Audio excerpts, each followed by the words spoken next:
pong pagtatalakay. Okay? Yan na. Okay, magandang umaga sa atin. Bago tayo magsimula, tayo muna ay manalangin na dumulog sa ating Panginoong Diyos. Dakilang Ama, marami salamat sapagkat patuloy mo kaming hinuhubog, tinuturuan. At higit sa lahat, patuloy mo kaming pinapahintulutan, makinig na yung mga salita, mag-aral na yung mga salita. Alam namin na hindi lahat po ay nakakaroon ng ganitong blessing. At ito ay una po namin pinagpapasalamat.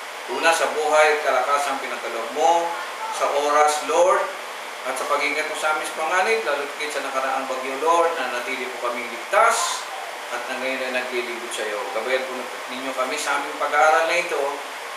Buksan mo ang aming puso, punuin mo ang aming isip ng iyong mga salita. Give us much better understanding ng iyong mga salita, Lord, upang lalo kami tumatag sa aming pananampalataya. Habang kami nag-aaral, ingatan po ninyo ang lugar na ito at ang mga oras na lilipas, mga sandali, Lord, na makakapiling namin ng Espiritu ng knowledge and wisdom. Bless us in Jesus' name. Amen. And amen. Magandang umaga sa inyo mga kapatid. Kung ako nagagalak, patuloy po tayong naglilingkod sa ating Panginoon. Lalap tuloy yung sinabi sa akin doon, maiba naman daw. So, bakit? Ano pa ang nakikita lang? Siguro nga pare-pareho na lang. Ano? Pare-pareho na lang kasi ang gawa ng sanlibutan. Minomodify lang pero ganun pa rin. Pero nga, tama nga, ano? Ang sino mang nakipag-isa kay Kristo ay isa ng ayun, bago. Ganap talaga ng bago. Hindi bagong asawa, ha? Bagong ano. Isang bago tayong ilalang sa Panginoon. Noong nakaraan po ay pinag-usapan po natin yung patungkol sa Israelites, no? At nakita natin doon na halos 2,000 taon na, 2,000 years ago na, hindi po nawawala sa paningin ng Diyos ang mga Israelita. Kahit noong 1948 lang sila naging acceptable na bansa, pero hanggang ngayon, even the United Nations, mga kapatid, mabigat ang dugo sa kanila. No? At hindi natin masisisi, kasi nga, pinahihingitan sila kasi sila yung elected nation ng Panginoon. Sila talaga yung pinili. No? Hindi itong Pilipinas po pinili, hindi anumang bansa. It is still, ito palagi yung ginigit, ang bansang Israel. Tandaan ninyo, sa pagbabalik ng Panginoon sa Kristo, hindi po siya sa Metro Manila lalanding. Ang sabi ng Biblia, yung paa niya sasayad sa Mount of Olives. Dun pa rin, saan ba yun? It's Israel din. Ito na pang anuin natin, wala, talagang Israelita. Bagamat nagkaroon sila ng problema nung panahon yun hanggang ngayon, ang Diyos naman, yung amazing grace niya, na kahit gaano karami ang ating pagkukulang sa Kanya, na po mga kapatid, aminin natin yan, marami rin tayong pagkukulang, hindi naman tayo perfecto, pero yung amazing grace niya, ano yung grace? Yun yung pag-ibig ng Diyos na kung tutusin din naman karapat-dapat. Saan ninyo makikita yan? Makikita niyo yan sa mga magulang natin. Tayo bilang magulang, di ba? Yeah. Alam mo naman natin, anak natin. Halos araw-araw na lang yung pasaway. Diba? Halos araw-araw na lang yan, may ginagawang kabalditahan, di ba? Pero, ano ante? Tinataboy ba natin sila? Hindi, anak pa rin natin sila. At yan ang paglalarawan na kung anong meron sa Panginoon Diyos. So, ito lang po mga kapatid, na kahit anuman ang pagkukulang natin, anak pa rin tayo niya. Basta huwag ko na lang tatakwil, siyempre yung magulang mo. Pagkamit may mga anak na nagtatakwil sa magulang, alam ko naman pagdating naman sa Panginoon Diyos, walang anak ng Diyos na nagtakwil sa Diyos. Wala pong gano'n. Maaaring nagigilty lang siya, pero anytime na magbalik ka, itatanggapin ka. Isang magandang halimbawa dyan, yung kasama niya sa krus na napako. Alala niyo? Yung istoryang yun, unbelievable talaga po yun. Kasi sino nga naman ang isang killer o stealer o magnanakaw kasi yun na nakapako, tapos may lakas ng loob, humingi ng kapatawaran sa Panginoon sa Kristo, siya lang po ang gumawa nun. At anong nakita natin? Nakita natin kung gaano ang biyaya ng Diyos sa kanya. Sabi niya, sa araw na ito, sa araw na ito, ipagsasama kita sa paraiso. Siya lang po ang sinabihan. Ang pagkabayan ng Panginoon Diyos. Amen. The Israelites, mga kapatid, tuloy natin. Sa tayo na huminto nung nakaraan, na yun nga, na sabi, verse 6 ng chapter 9, verse 6. Ito this is the truth. Hindi ito nangangahulugang nabigo ang salita ng Diyos. Kasi nga naman yung Israelite, ang daming ginawang kapalpakan. Tinawag siya, pinili sila, pero di ba, pag tinignan natin sa logic, palpak naman palpak. No, yung Israelite, ibig sabihin, palpak yung pumili. Pero sabi dito ni Paul, hindi naman ganon. Hindi nangangahulugang nabigo ang salita ng Diyos. Sapagkat, ito mga kapatid, okay, sapagkat hindi lahat na nagbuka sa Israel ay kabilang sa bayang hinirang nila. Naku, kumabigat. Hindi porket Israelita ka, hindi ba mabigat? Hindi ka naman, pwede, there is a possibility na hindi ka naman kabilang. Hindi raw lahat ng nagbula sa Israel ay kabilang sa bayang hinirang nila. Parang gusto ko i-translate na, hindi lahat ng Kristiyano maliligtas. Masakit yun. Amen? Kasi naman, paano naman? Maraming natitisod, Kristiyano na, ganun pa rin ang ginagawa, wala nang pagbabago. Minsan, kung sino pa yung lingkod ng Diyos, yung pampalpak, yung pang-negosyante, yung sabi ko, gano'n. Parang ganun na rin ang rito. Ituloy mo na lang, hindi porket ganyan yan. Sabagay, lahat ng mga kahit pa kasalanan, tumatawag sa Panginoong Diyos, diba? Magnanakaw nga, nanalangin, huwag sana siyang mahuli. Parang gano'n. Huwag sana siyang malugi. Yung mga mandarambong na mga nagtitinda dyan sa harap, yung kung makapatok sa kanilang Pero ang dalangin nila, sana umita ako sa araw dito. Nanalangin sila. Pero dapat nga natin sabihin na hindi nga lahat ng mga nananalangin ay pinakikinggan ng Diyos. Yan, ganyan na. Hindi lahat ng naglilingkod sa Diyos ay lingkod nga ng Diyos. Parang gano'n. Philosophically, masakit yun. Pero sana nga po ay hindi. Ako rin dalangin ko, sana hindi naman gano'n. Diba? Sana lahat maligtas, sana lahat magbago, sana lahat maging okay. Pero dun nga sa Israel, mga kapatid, sabi, verse 7, hindi rin ibinibilang na anak ni Abraham ang lahat na nagmukha sa kanya. Uy, masakit po. Sakit yun. Ito ang sinabi ng Diyos, ang magmumula lamang kay Isaac ang ibibilang na lahi. Ito'y nangangahulugang hindi lahat ng anak ng Abraham ay binibilang na anak ng Diyos, kundi ang mga anak lamang ayon sa pangako ng Diyos ang naibibilang na lahi niya. Sapagkat ganito ang pangako, babalik ako sa 1 taon, sa ganito ring panahon, at magkakanak ng isang lalaki, si Sarah. Ngunit hindi lamang yon, lalo pang naging maliwanag ito sa nangyari sa dalawang anak ni Rebecca at ng ating nunong si Isaac. Ipinakikilala ng Diyos, makinig tayo mabuti, na ang pagpili niya ay ayon sa kanyang sariling panukala at hindi batay sa gawa ng tao. Nilinya ko yan. At alam nyo, pagpili ng Panginoong Diyos, sa Diyos pala talaga po yun. Hindi mo pwedeng questionin na ikaw, sabihin mo, ako naman, pogi, mabuti, mabait. Tapos yung nandoon ay mamamatay tao, di ba, magnanakaw. Tapos bakit siya ang pinili? Can you question God sa ganon? Hindi, sa Bible says, hindi. Kasi ang Diyos lang po. Walang pwedeng magdikta sa Kanya. Walang pwedeng magturo sa Kanya. He is ever powerful. Tandaan po natin yan. You have no right to question that. Sapagkat tandaan natin, walang ibang nakakakilala sa atin maliban lamang sa may likha sa atin ng Panginoon Diyos. Bakit hindi mo questionin yung sarili mo? Bakit hindi ka pinili? Yung tino-question mo, yung hindi mo matanggap, bakit hindi questionin ng tao ang kanyang sarili, magkaroon siya ng tawag doon?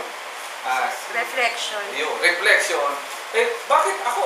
Bakit siya pinili? Bakit ako hindi? Alam niyo ba kapatid, itong problemang ito, nangyari na ngayon sa krus. Ang dami na ng question, bakit yung nakapako pa sa krus ang ipinagsama sa paraiso? Alam niyo, yun, nung narinig yun, ng mga religious people nung time na yun, Sadducees, di ba, Pharisees, yung mga nandoon, nagalit po yun sa Panginoon sa Kristo. Hindi ba rin po ninyo nakita yung isang nangangalunyang babae, di ba? Babatuhin nila para mamatay. Ang kaso, attorney, ang kaso, ay adultery. Sa adultery, dapat mamatay yung babae, dapat pati yung lalaki. Kasi sila nagpubit ng adultery, alam naman nag-adultery, babae na. Ang mabigat sa kanila, ang kinakaso lang nila yung babae. Nasaan yung lalaki? Baka yung lalaki malakas, makapangyarihan. Doon sila kumwestiyon ng Panginoon. Nagagalit ngayon sila sa Panginoon sa Kristo. Kaya sabi ng Panginoon Kristo, hindi rin kita hahatulan. Bakit? Mali ang premise ng justice system. Ina-accuse mo yung isa, nawawala yung isa. Amen. Sa kanila kasi, kung ano na yung pumasok sa isip nila, yun ang ginagawa nila. Hindi pwede yung mga kapatid. Kahit sa pananampalataya, you cannot accuse. Sasabihin mo mga kapatid na mali yan, dapat mapakinggan mo rin yung side nila. Sa atin, sa ano natin, may nag-accuse sa atin, maka-Israelita raw tayo. At sabi ko, nakipag-debate muna sila, nakipag-usap muna sila para maintindihan nila na hindi ganun dito. Tayo nagpapaliwanag lang natin ang bawat side. At dito nga dumating sa punto na ipinaliwanag na kahit Israelita ka pala, kahit bayan ka ng Diyos, kapag palpa ka, hindi ka pag-aanawan ng Diyos na alisin. At ito na nga nangyari sa kanila sa pinag-uusapan, nalulungkot si Paul. Dahil kababayan niya ito, Israelita siya, pero ang nangyari, ang Israelita ay naitsapwera. Pansamantala. Pansamantala lang po yan. Kasi, bakit pansamantala silang naitsapwera? So, sa palagay ko, ayon sa mga pangyayari. Kaya nakasulat na rin naman yata rito yun. Sige. Mamaya mo na sagutin, ano? Okay, tingnan natin dito. Tuloy natin. Ipinakilala ng Diyos na ang pagpili niya ayon sa kanyang sariling panukala. Pakibasa nga sa English, Pastor Eting. The verse 11, pakibasa mo nga sa English niya. For the children being not yet born, neither having done any good or evil, that the purpose of God according to election might stand, not of course, but of him that called. Okay. Not of him, but not of works, but of him that called it. Hindi mo pwedeng questionin niya pagkakatawag niya. Diba, sabihin sa'yo, Pastor, kapira ka, ikaw, pinili ng Diyos. Hindi mo kailangan ipagtanggol sa sarili mo. Ang tanongin nila, yung pumili, yung tumawag. Naintindihan ninyo? Kahit sila pula, at tawag natin, pulaan tayo ng pulaan. Ano ba na sinasabi nila? Wala po tayong pakialam doon.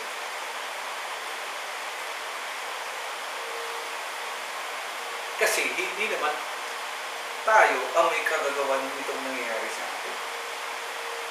Amen? Kung gusto nila mag-question, kumwestiyon sila doon sa Diyos. Pumunta sila sa langit at questionin nila yun.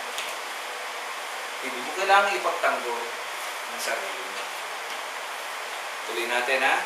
Sapagkat bago pa yung mga bata o bago pa makagawa ng mabuti o masama, tingnan nyo, sinabi na ng Diyos kay Rebecca, maglilingkod ng nakatanda sa kapatid na nakababata. Ayon sa nasulat, minahal ko si Jacob at Gino. Ibig sabihin, malaman niya mga kapatid.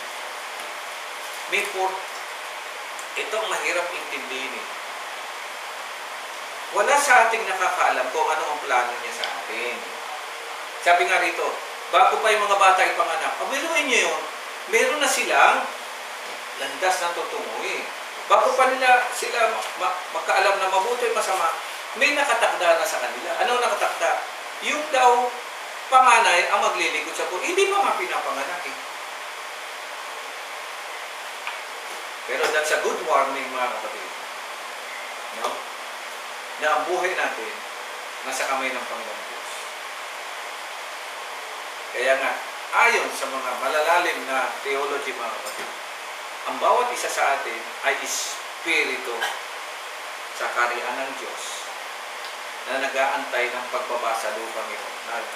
Yan ay tawag natin, mystical teaching po yan, ha? Wala po yan sa kahit saan makita. Pero ayon sa kanilang dahil nagugulat sila na sabi nila, sa Agudyo po ito, sa mystical teaching nila ganito, na bawat isa sa atin, nag-aantay lang bumaba dito sa lupa. Magtataka ka rin naman, bakit ang mga angels gustong-gusto nilang magkatawang tao. At meron tayo mga istorya na naririnig niyan. Amen? Nabi nga. Sino na sa inyo nakaranas ng ganyan?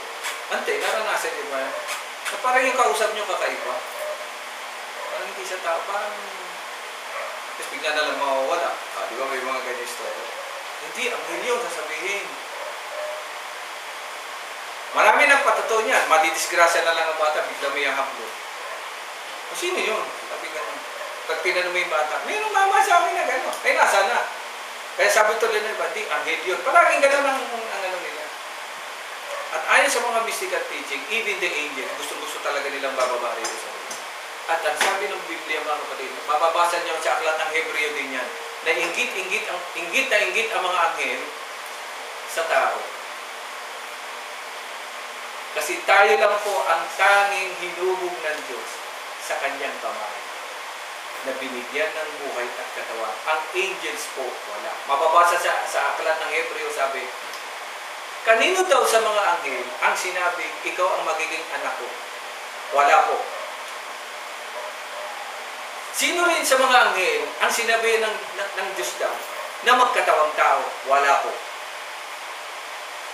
And Jesus Christ is far more greater than the angels. Mababasa niyo sa Hebrews chapter 2. Mahirap intindihin bakit? Sapagkat sa dinami-dami ng nilalang sa langit, ang Panginoon Kristo lang nagkatawang tao. Ni isa sa kanila wala.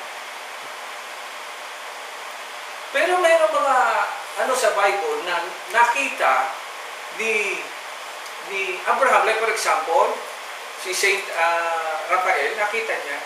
Sabi ron, nakita niya yun na, sabi niya, nung nakaupo siya sa tolda, at inaano niya patungkol sa Sodoma at Gomorrah, may nakita siyang dalawang anghel at isang Panginoon. Nabasa niyo yun?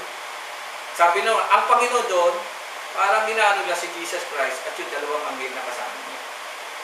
So there are times talaga nagpapakita ngayon. Yun ang sinasabi ko, na kapag kayo naglalakad, mag-ingat kayo sa inyong kasalubong at nakakausap dahil hindi mo alam kung sino tao diyan at kung sino diyan ang anghel.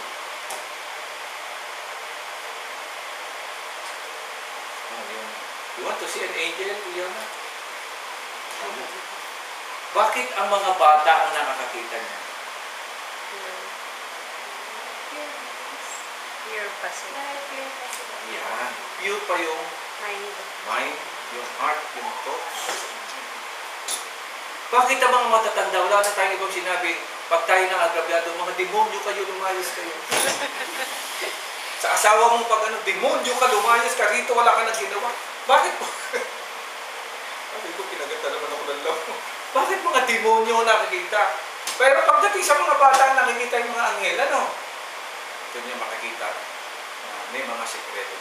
Oy, nabanggit ko lang yan mga kapatid. Parang mayroon na kami pag-iisipan mga kapatid. Bakit nga naman nagaganyan? Kasi nga, ang iniisip ng Diyos, sabi niya, ang isipan ko hindi ninyong isipan, yung mabigat pa sa Panginoon. Ang gawa ko hindi ninyo gawa. At nakita lang nila ito, na ang nag-match lang talaga, sa tao pagiging tao, ang nag-match lang ang Panginoong Kristo at ang kanyang Ama. Kasi sabi ng Panginoon, wala akong ginagawa na hindi niya ginagawa. Wala akong sinabi na hindi niya sinabi. Ang salita, wala akong salita na hindi sa kanyang salita. Kaya nga sabi ron, si Jesus Christ ay salita ng Diyos na nagkatawang tao. At least siguro na nagkakaroon kayo. So, meron pa nakakaalam sa buhay ng Panginoon Kristo? Wala din. Kaya nagulat sila na dumating ang Panginoon Kristo. Bakit ganon? Wala po kasing ganon nasusulat. Ang inaantay nila Mesiyas na ordinaryong tao ang dumating anak mismo ng Diyos. Tapos hindi na po yan naulit hanggang ngayon. Itong pinapaliwanag. Ano bang Panginoon Kristo? Israelita rin. Israelita po siya. Ano po? Hindi po siya taga J. Pascual. Okay. Kung gayon, masasabi ba nating hindi makatarungan ng Diyos? Yun na kino-question na yung Diyos. Ang sagot ni Paul, hindi. Sapagkat ganito ang sabi niya kay Moses ang layo. Nahabag ako sa ibig kong kahabagan at naawa ako sa ibig kong kaawaan. Yan ang sabi ng Diyos kay Moses. Verse 16, kaya't ang pasya ng Diyos ay nasasalig sa kanyang habag at hindi sa kalooban o pagsisikap ng tao. Naku, wala tayong magagawa. Amen? Amen ba mga kapatid? Sapagkat gayo ayon sa kasulatan ay sinabi sa Paraon, yung Pharaoh, ginawa kitang hari upang sa pamamagitan mong maipakilala ko ang aking kapangyarihan at mahayag ang aking pangalan sa buong daigdig. Kaya't kinahabagan nga ng Diyos ang sino mang ibig niyang kahabagan at pinagtitigas niya ang ulo ng ibig niyang pagmatigasin. Mga kapatid, ito, pag wala tayong alam sa history, mabigat. Alam, biruin mo, ano ba yung Paraon? Yung Pharaoh, Sister Mystic, naalala mo. Kalaban kakampi. Kalaban kakampi, yung Pharaoh. Hindi, kalaban po. Egypt, kalaban po yan eh. Lord. Pero bakit binless ng Lord ang Pharaoh? Dahil kasi kay Moses. Amen? Ito mahirap. Meron pang isa.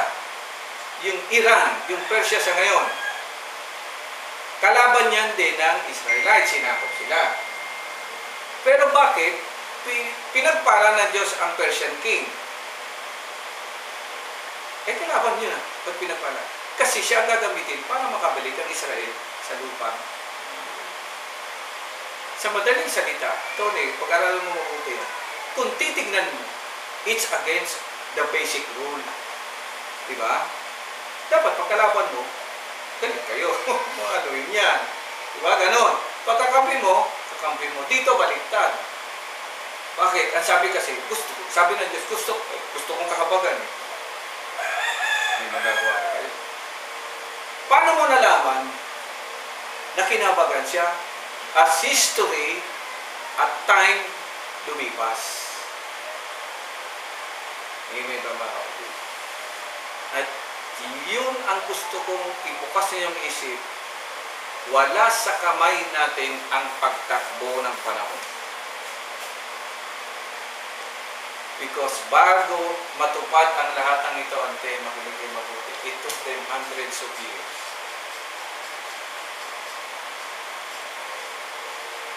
Ilan taon ka na? 55. Ikaw, 17 na po, malayo pa. 38. O, 30. 70. Ano talaga niyo, abutin pa natin yung mga pinag-aaralan natin? Wala sa kamay natin. Ito na-realize kong katotohanan. Wala sa kamay natin ang panahon. Ang alam ko lang, sa pagtakbo ng panahon, diyan panan mo yung responsibility mo sa time na ibinigay sa iyo ng Panginoon Diyos. Amen? Ang Christianity, hindi po dumating noong 2024 dito sa daigdig. Kailan dumating dito? Wala, buksa kayo sa history. Ano na Kastila? Panahon ni Kastila. Magellan. Ilan taon na lumipat panahon ni Magellan. Alam pa nila Magellan na magkakaroon ng born again dito sa Pinaguana sa Angela Street? Hindi man nila alam eh. Ginawa lang nila ang dapat nilang gawin sa panahon nila. Tama, di namatay sila. May pumalit po, namatay yun. May pumalit, namatay yun. May pumalit, namatay yun. Hindi nila naaabot yung gusto nilang abutin dahil hindi sila kasama doon sa time frame ng Panginoon Diyos. Ano na ngayon? 2025. Kailan dumating si Magellan? 1521. O i-minus mo ilang libong taon. Magkakadugtong po yan mga kapatid. At yung inaantay natin 1,000 years, taasan kami ng mga kapatid. 1,000 years po. Nakabot pa tayo doon. Wala na. Pero, bakit mo inaasahan na makakasama ka? Sister Mystic. Paano ba nasasabi na makakasama ka? Wala, lagot kayo. Teng. Isa lang naman po sagutin mo. Ha? Ha? Faith? It is because of faith. Inaasahan mo mangyayari, Di ba? Yan ang meaning ng faith eh. At magaganap, tama. That is faith. At ang faith, hindi yan nakukuha. Ang Diyos lamang ang nagbibigay. Itong panahon natin, hindi natin alam kung anong mangyari. Pero alam natin, ano man ang mangyari, tutuparin ng Diyos. Ang kanyang panukala, magmula nung sinimulan ito, tatapusin ito. At ang dapat lang natin ipagpasalamat, sabi nung Amazing Grace, yung isa? Hindi. Yung Amazing Grace, yung bandang luli. When we've been there 10,000 years, tinan niyo yung mga kapatid, ha? Ayan. When we've been there 10,000 years, 10,000 taon para ante, pag mo makita yung bright shining as the sun, pero okay lang. Yung lalim naman kasi ng English ito eh. We bless days to sing God's grace than when we first.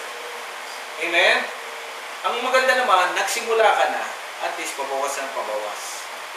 Than we went first. Basta ang maganda, nagsimula ka na. Amen? Diba? Parang sa hulugang utang yan eh. Hanggat hindi ka nagsisimula magbayad ng unang hulog, patay ka. Hindi ka na matatapos. Diba? Pero pag nahulugan mo yung una, ano nakakasa mo, nag-computer, nahulog mo yung una. Ilang hulog ba? Palagay mo 10. Pwede hinulugan mo yung una, di ilan na lang. Yun na sinasabi ko. Nahulugan mo yung isa pa, ilan na lang. Yun na sinasabi ng awit. Hanggat hindi ka nagsimula, wala lang yung mapupusan. And please mga kapatid, ito warning ko lang sa mga Kristiyanong mayayabang. Hindi porket na una ka sa Kanya na tinawag ng Diyos. Magyayabang ka na, mas mauna ko sa iyo makarating. Mauna ko sa iyo makatapos. Wala akong ganun. Amen. Dahil ang oras, hindi mo hawak sa Diyos yun. Okay. Siya, mahirap na talaga intindihin ito. Di ba tuloy natin. Verse 16, kaya't ang pasya ng Diyos ay nasasalig sa kanyang habag at hindi sa kalooban o pagsisikap ng tao. Okay. Verse 19, ito ang debate. Tony, makinig ka. Ito ang debate. Ang puot at habag ng Diyos. Sasabihin mo naman sa akin, bakit pa sinisisi ng Diyos ang tao? At yun na nga. Ba't sinisisi ang tao? Sino makakalaban sa kanyang kalooban? Yun na nga sinasabi.